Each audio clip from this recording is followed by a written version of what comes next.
میرا ایک سوال ہے، کسی کے بارے میں سوچیے، سب چیز صحیح. ایشور کण کण میں ہے. ہماری جو بڑی بزرگ شکشا دیتا ہے وہ غلط ہے. مجھ کو بھی شاید مسلمان بنا سکتے تھے، میں وہ بھی ہندو بنا. کہتے ہیں جتنے بھی مذہب کبھی کسی کو غلط راہ نہیں دکھاتے. بولنے کا مطلب جو ذریعہ بنا پیس ٹی وی اور آپ کے سیڑھی، پوری دنیا اسلام قبول کرنے سے کوئی روک نہیں سکتا.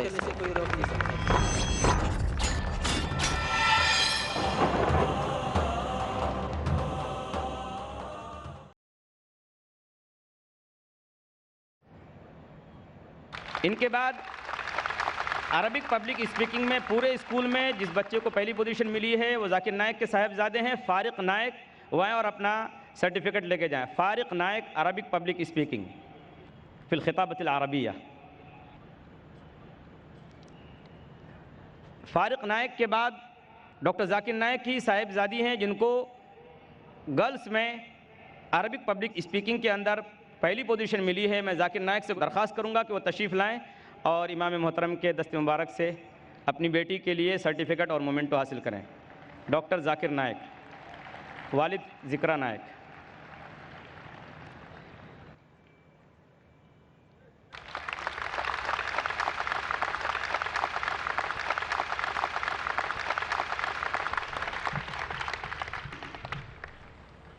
دوسری طالبہ جس کو عربک پبلک اسپیکنگ میں پہلی پوزیشن حاصل ہے وہ تقدیس انصاری. میں ان کے والد اقبال انصاری سے گزارش کروں گا کہ وہ آئیں اور سرٹیفکیٹ اور مومنٹو لے کر جائیں. تقدیس انصاری، ان کے والد اقبال انصاری.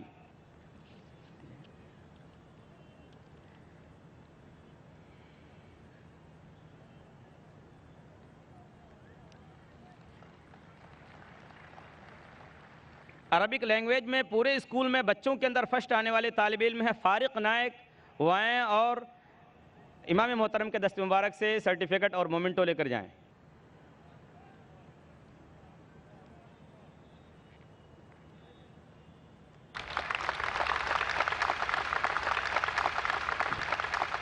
اسی طرح گرلز سیکشن میں پورے اسکول میں عربک لینگویج میں فرسٹ آنے والی طالبہ ہے ہادیہ انصاری.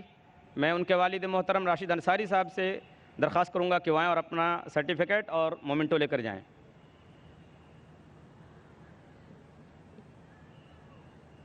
اسی طرح پورے اسکول میں شعبہ قرأت میں فرسٹ آنے والے طالب علم محمود شیخ ہیں. میں ان سے گزارش کروں گا کہ وہ آئیں اور سرٹیفکیٹ اور مومنٹو لے کر جائیں.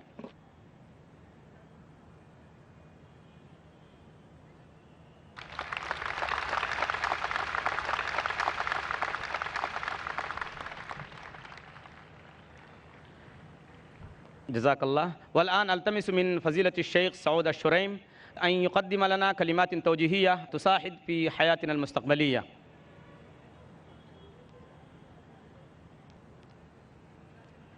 انشاءاللہ امام محترم ابھی عربی میں آپ کے سامنے گفتگو فرمائیں گے اور اس کا انشاءاللہ مختصر سا خلاصہ اور ترجمہ پیش کیا جائے گا. نعم، شکراً، جزاک اللہ. بسم الله الرحمن الرحيم. الحمد لله رب العالمين، وأصلي وأسلم على خاتم الأنبياء والمرسلين نبينا محمد وعلى آله وصحبه ومن تبعهم بإحسان إلى يوم الدين. أما بعد، فالسلام عليكم ورحمة الله وبركاته. أرحب بإخواني الحضور وأحييهم للمرة الثانية في عامين على التوالي. وقد سرني في العام الماضي ما شاهدته من جموع غفيرة أتت لتنهل من العلم والتوجيه ولتصل إلى ما أرادت من بحث عن الحق. ونحمد الله جل وعلا أن كلل الجهود فيما مضى بالنجاح، ونسأله سبحانه وتعالى أن يبارك الجهود في هذا العام لتصل إلى المبتغى وإلى ما يراد من خير منشود ووصول إلى حق مطلوب. وكنت قبل قليل قد سألت الدكتور ذاكر عما سيقوله في كلمته بعد قليل، فعلمت أنها ستكون بطريقة السؤال والجواب.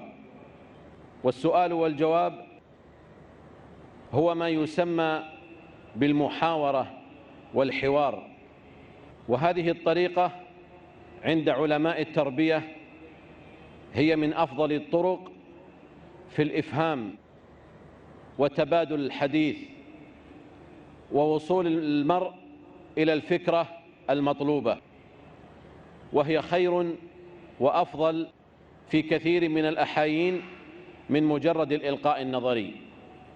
فحينما يكون هناك سؤال وجواب وأخذ وعطاء فإن هذا طريق إلى الوصول إلى نتيجة جيدة، لأننا من خلال هذه المحاورة نستطيع أن نتلافى العيوب وأن نركز على الإيجابيات.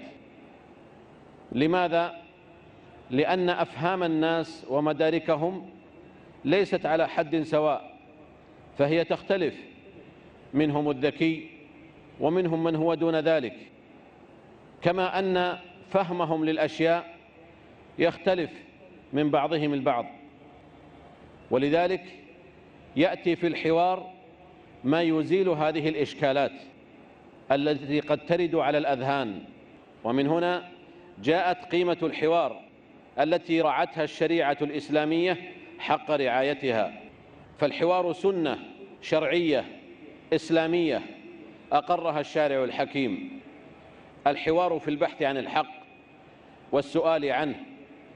فالله جل وعلا يقول: ادع إلى سبيل ربك بالحكمة والموعظة الحسنة وجادلهم بالتي هي أحسن. وجادلهم أي حاورهم.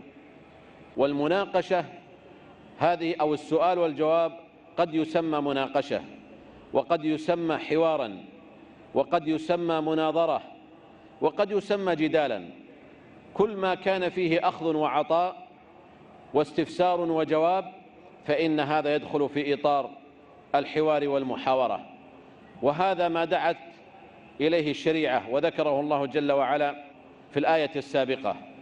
ولذلك قال: بالتي هي أحسن، لأجل أن يصل المحاور إلى مبتغاه، لأن الحوار قد يكون بطريقة ليست هي الحسنى، حينما يكون فيه استئثار واستكبار وإباء فإنه لا يوصل إلى المقصود، وحينما يكون بالحسنى والتي هي أحسن فإن المرء سيصل إلى مبتغاه، لأن النبي صلى الله عليه وسلم يقول: الحق ضالة المؤمن أن وجدها أخذ بها.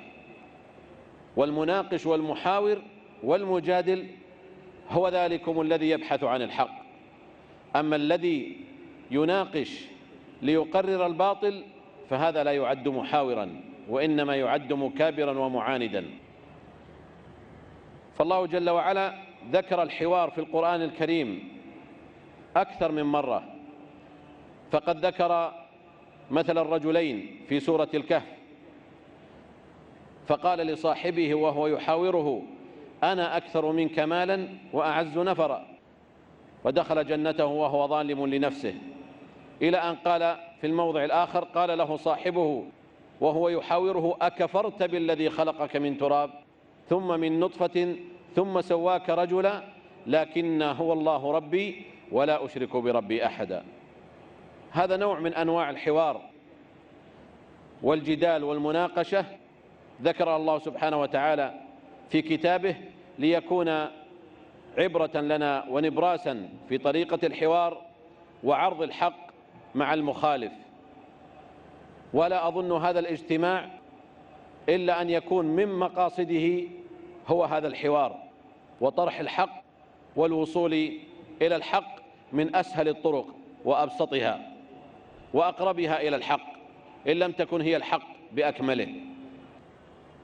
وقال سبحانه وتعالى أيضا في كتابه: ولا تجادلوا أهل الكتاب إلا بالتي هي أحسن. فنهى الله جل وعلا المسلمين أن يجادلوا أهل الكتاب إلا بالحسنى،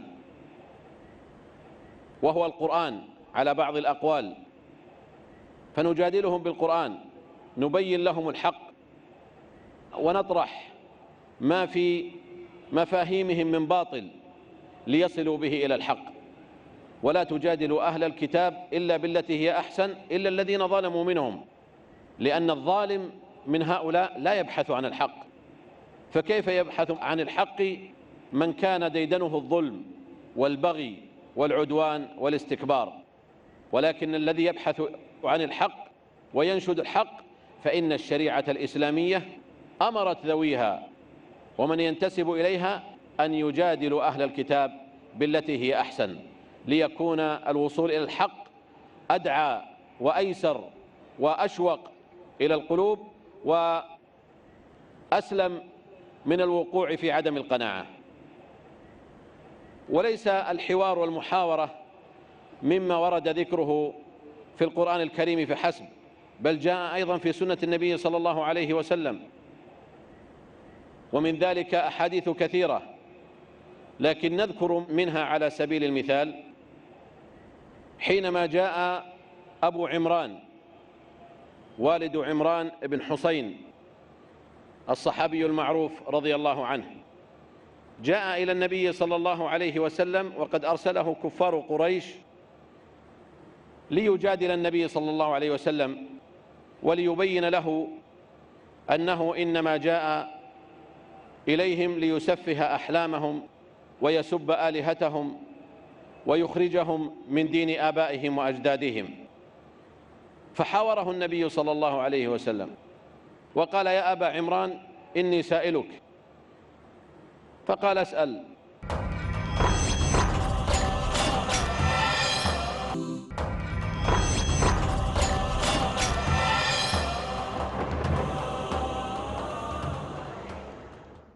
فقال له النبي صلى الله عليه وسلم: كم إلها تعبد؟ كم إلها تعبد؟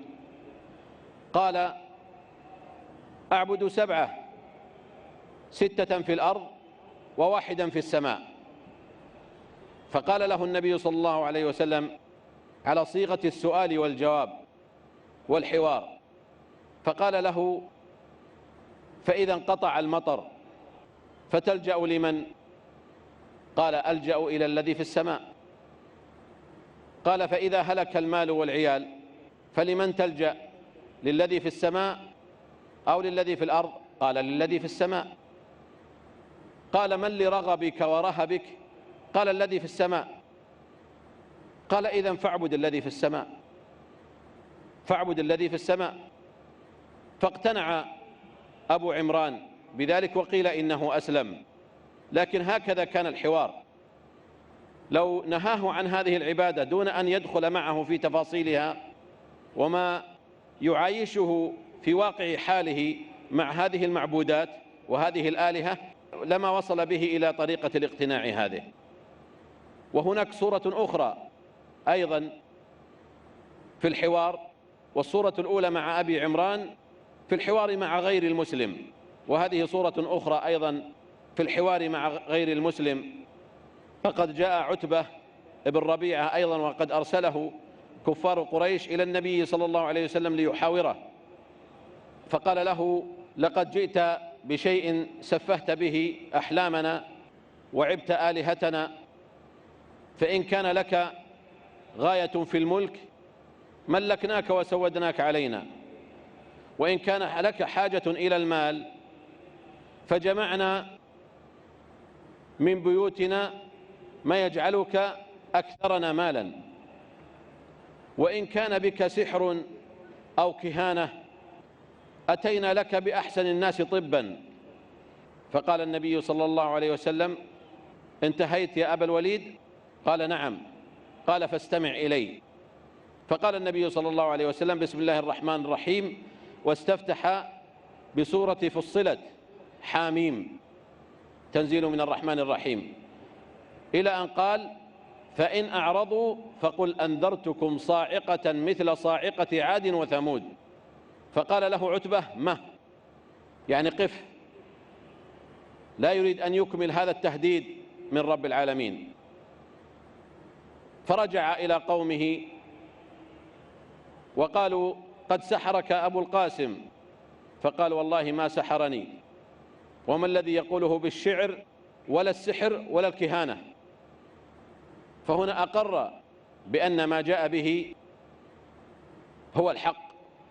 إذن هذه صورة من صور المحاورة مع غير المسلمين.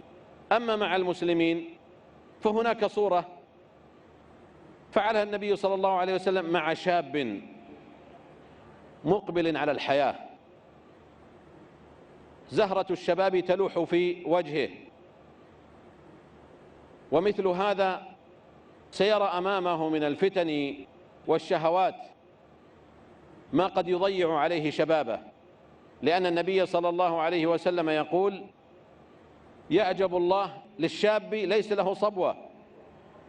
الشاب كل شاب له صبوة وتتوق نفسه إلى الشهوات والملذات، والشاب الذي لا تتوق نفسه إلى مثل هذا فيه من الغرابة ما فيه، لأن طبيعة الشباب هو الانسياق مع الفتن والشهوات.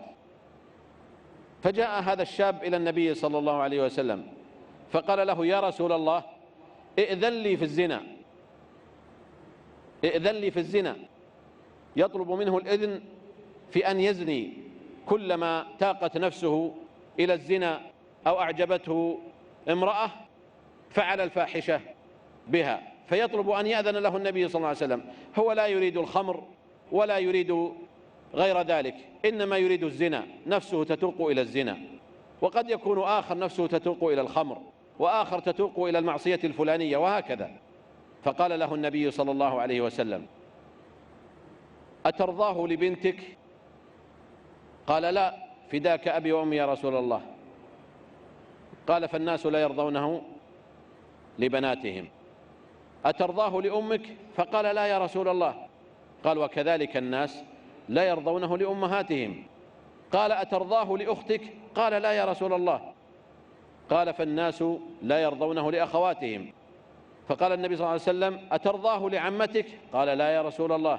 قال: فالناس لا يرضونه لعماتهم. فقال: أترضاه لخالتك؟ قال: لا يا رسول الله. قال: فالناس لا يرضونه لخالاتهم. انظروا إلى هذا الحوار والطريقة المثلى للإقناع. كان بإمكان النبي صلى الله عليه وسلم أن يقول: معاذ الله وأستغفر الله، كيف تقول هذا؟ وارجع من حيث أتيت، ويغضب عليه. لكن ليس هذا هو السبيل الإيجابي لإيصال الفكرة. فالنبي صلى الله عليه وسلم ظهر عنده أن هذا لديه شبهة، وأن هذا سيقتنع بالحوار أكثر مما سيقتنع بمجرد الجواب السريع. وإن كان لو قال له النبي صلى الله عليه وسلم لا تفعل فلن يفعل، لأنه سيستجيب لرسول الهدى صلوات الله وسلامه عليه. لكن ليعلمنا النبي صلى الله عليه وسلم أن ننظر في أحوال الناس، وأن بعض الناس يحتاج إلى محاورة وسؤال وجواب ليصل إلى مبتغاه. فهذا اقتنع، وكل من سيسمع هذا الحديث سينظر أن هذه صورة وطريقة إيجابية يحتاج إليها كل مسلم في أن يوصل الحق إلى الناس. ففرق بين أن تقول هل ترضاه لأختك أو لعمتك أو لخالتك أو لبنتك، فرق بين هذا وبين أن يقول أعوذ بالله هذا حرام هذا حرام. إذن هذه صور من صور المحاورة. لا أريد أن أطيل، وإنما هي خلجات وعبارات في النفس أردت أن أطرحها بمناسبة أن لقاء الدكتور ذاكر يتعلق بالسؤال والجواب، والدكتور ذاكر هو من يعرف بإجادة مثل هذا. نسأل الله سبحانه وتعالى أن يجري الحق على يديه، وأن يوفقه لكل خير، وأن يوفقنا وإياكم جميعا إلى استماع القول واتباع أحسنه، وأن يجعلنا وإياكم هداة مهتدين غير ضالين ولا مضلين، إنه سميع مجيب. وآخر دعوانا أن الحمد لله رب العالمين، وصلى الله وسلم على نبينا محمد وعلى آله وصحبه أجمعين. جزاك الله خيرا، شكرا جزيلا لإمام الحرم الشيخ السعود الشريم أنه أعطى أمامنا खुतबा मुफीदा मुअस्सिरा। मैं अब उसका तर्जुमा करता हूँ, तर्जुमा नहीं बल्कि उसका खुलासा पेश करता हूँ आपके सामने। उन्होंने आप तमाम हाज़रीन हाज़रात को सबसे पहले मुबारकबाद दी। उन्होंने कहा कि मैं गुज़िश्ता साल भी आया था और मैंने काफ़ी मजमा देखा था, काफ़ी लोग हक़ की तलाश में आए थे। अल्हम्दुलिल्लाह ये बहुत खुशी की बात है। वो कहते हैं कि मैंने थोड़ी देर पहले जब डॉक्टर जाकिर नाइक से पूछा कि आज का प्रोग्राम क्या है, तो उन्होंने कहा कि आज सवाल और जवाब की नशिस्त है, लोगों की तरफ से सवालात आएंगे और उनका जवाब दिया जाएगा। وہ کہتے ہیں کہ سوال اور جواب سے جو ذہنوں میں اشکالات ہوتے ہیں، جو اعتراضات اور غلط فہمیاں ہوتی ہیں، وہ دور ہو جاتی ہیں، اور یہ بہت ہی پسندیدہ طریقہ ہے اور اسلام نے اس کو بہت پسند کیا ہے۔ اور انہوں نے قرآن پاک کی آیت پڑھی، ادعو الی سبیل ربک بالحکمہ والموعظۃ الحسنہ وجادلہم باللتی ہی احسن، کہ لوگوں کو اپنے رب کے راستے کی طرف بلاؤ حکمت کے ساتھ اور نرمی کے ساتھ، اور ان کے ساتھ اس انداز میں بات کرو، اس طریقے سے بات کرو جو بہت ہی مفید ہو اور مؤثر ہو۔ شریعت نے اس کا بہت خیال کیا ہے۔ وہ کہتے ہیں کہ اللہ تبارک و تعالیٰ نے باللتی ہی احسن کہا، یعنی انتہائی اچھا جو طریقہ ہو، اچھا اسلوب ہو، اچھا انداز ہو، اس انداز میں سامنے والے سے بات کی جائے۔ پھر وہ کہتے ہیں کہ الحق ضالۃ المؤمن انا وجدہا فہو احق بہا، کہ حق مومن کی گمشدہ چیز ہے، جہاں بھی اس کو مل جائے وہ اس بات کا حق رکھتا ہے کہ وہ اپنا لے اس کو۔ وہ کہتے ہیں پھر اس کے بعد انہوں نے قرآن پاک کی کئی آیتیں پڑھی ہیں، جیسے سورہ کہف کی ایک آیت پڑھی ہے، اور پھر اس کے علاوہ انہوں نے قرآن پاک کی آیت بھی پڑھی ہے جس میں اللہ تعالیٰ کہتا ہے کہ وَلَا تُجَادِلُوا أَهْلَ الْكِتَابِ إِلَّا بِالَّتِي هِيَ أَحْسَنُ، کہ تم اہل کتاب سے، یہودیوں سے اور عیسائیوں سے اچھے انداز میں بات کرو، اچھے انداز میں مناظرہ کرو، لیکن اسی سے بات کی جائے گی حق کی جو حق کا متلاشی ہو، جو حق کا چاہنے والا ہو۔ چنانچہ وہ کہتے ہیں کہ قرآن کے ساتھ ساتھ حدیث میں بھی اللہ کے رسول صلی اللہ علیہ وسلم نے ہمیں یہ طریقہ بتایا ہے کہ ہم سائل کو مطمئن اور اطمینان بخش جواب دینے کی کوشش کریں۔ چنانچہ وہ کہتے ہیں کہ عمران بن حسین رضی اللہ تعالیٰ عنہ جو صحابی رسول ہیں، ان کے ابا کو جب کفار مکہ نے حضور اکرم صلی اللہ علیہ وسلم کے پاس بھیجا تو عمران بن حسین کے ابا نے کہا حضور اکرم صلی اللہ علیہ وسلم سے کہ اے محمد، آپ ہمارے عقل مندوں کو بیوقوف ٹھہراتے ہیں اور ہمارے معبودوں کو برا بھلا کہتے ہیں۔ حضور اکرم صلی اللہ علیہ وسلم نے پوچھا کہ اے عمران بن حسین کے والد، آپ کتنے معبودوں کی عبادت کرتے ہیں؟ تو انہوں نے کہا کہ میں 7 معبودوں کی عبادت کرتا ہوں، جن میں سے 6 زمین پر ہیں اور 1 آسمان پر۔ تو حضور اکرم صلی اللہ علیہ وسلم نے پوچھا اچھا ایک بات بتاؤ کہ اگر بارش نہیں ہو، بارش رک جائے تو تم کون سے معبود کو پکارو گے؟ انہوں نے کہا اس کو جو آسمان میں ہے۔ پھر کہا کہ اگر تم کسی پریشانی میں مبتلا ہو تو کون سے معبود کو پکارو گے؟ انہوں نے جواب دیا کہ اس معبود کو جو آسمان پر ہے۔ تو حضور اکرم صلی اللہ علیہ وسلم نے فرمایا کہ دیکھو اسی معبود کی عبادت کرو جس کو تم ہر موقع پر یاد کرتے ہو۔ اور انہوں نے یہ بھی بتایا کہ عمران بن حسین رضی اللہ تعالیٰ عنہ کے والد بات پر مسلمان ہو گئے۔ اسی طریقے سے عتبہ کو جب بھیجا کفار مکہ نے کہ اے محمد، تمہاری اس دعوت سے مقصد کیا ہے؟ اگر تم مال چاہتے ہو تو ہم پورا عرب کا مال تمہارے قدموں میں ڈال دیتے ہیں، اگر تم سرداری چاہتے ہو تو ہم سب مل کر تم کو سردار مان لیتے ہیں، اگر تم کو کوئی بیماری ہو گئی ہے تو ہم سب سے بڑا ڈاکٹر لا کر تمہارا علاج کرنا چاہتے ہیں۔ تو حضور اکرم صلی اللہ علیہ وسلم نے کہا اے ابو الولید، تمہاری بات پوری ہو گئی؟ اس نے کہا ہاں۔ تو حضور اکرم صلی اللہ علیہ وسلم نے سورہ فصلت کی 6 آیتیں پڑھی ہیں۔ اس کے بعد انہوں نے کہا کہ حضور اکرم صلی اللہ علیہ وسلم کے پاس ایک نوجوان آتا ہے، وہ آپ سے زنا کی اجازت چاہتا ہے۔ حضور اکرم صلی اللہ علیہ وسلم چاہتے تو کہہ سکتے تھے کہ اللہ کی پناہ، زنا بہت بڑی بیماری ہے، بہت بڑا گناہ ہے، لا حول ولا قوت الا باللہ۔ آپ نے ایسا نہیں کہا، بلکہ اس کو سمجھایا کہ کیا تم یہ چاہتے ہو کہ کوئی تمہاری ماں کے ساتھ ایسا سلوک کرے؟ اس نے کہا نہیں۔ تمہاری بیٹی کے ساتھ تو کہا نہیں، کہا تمہاری خالہ کے ساتھ تو کہا نہیں، کہا تمہاری پھوپھی کے ساتھ؟ تو اس نوجوان نے کہا نہیں۔ تو کہا لوگ بھی اپنی ماؤں کے ساتھ، اپنی بہنوں کے ساتھ، اپنی بیٹیوں کے ساتھ، اپنی خالوں کے ساتھ، اپنی پھوپھیوں کے ساتھ اس بات کو پسند نہیں کرتے۔ چنانچہ وہ نوجوان اس عمل سے، اس برے کام سے رک گیا۔ یہ خلاصہ تھا امام محترم کی تقریر کا۔